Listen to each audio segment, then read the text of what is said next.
দেখতে পাচ্ছেন আমরা এখন খামার বাড়ি আছি। এই খামার বাড়িতে আছি, দেখতে পাচ্ছেন কৃষি সম্প্রসারণ অধিদপ্তরের সামনে আছি। আন্দোলন হচ্ছে এখন।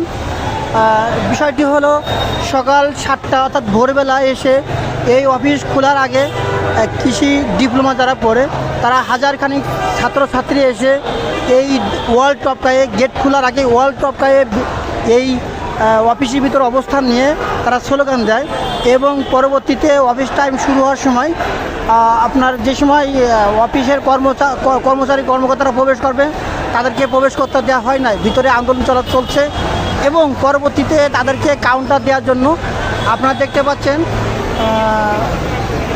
দেখতে পাচ্ছেন কৃষি বিশ্ববিদ্যালয়ের যে শিক্ষার্থীরা আছে তারা আবার এখন পরবর্তীতে এসে অবস্থান নিয়েছে।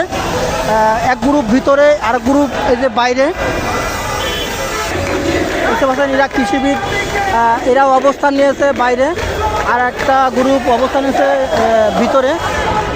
পুলিশ এবং আর্মি সামনে অবস্থান নিয়েছে। অবস্থা খুবই পরিবেশ খুব খারাপ, গরম পরিবেশ, যে কোনটা আমি ভায়োলেন্স হওয়ার সম্ভাবনা আছে।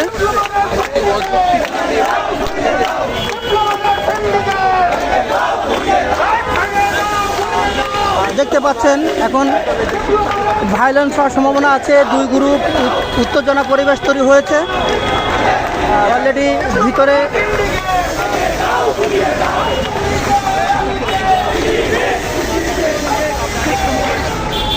দেখতে পাচ্ছেন ঠিক খামার বাড়ির সামনে পুলিশ এবং আর্মি এরা অবস্থান নিয়েছে।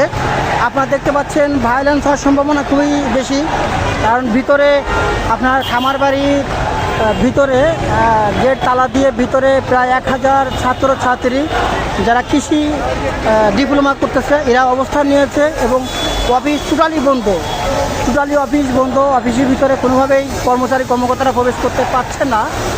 আপনারা দেখতে পাচ্ছেন প্রিয় ভাই বন্ধুরা।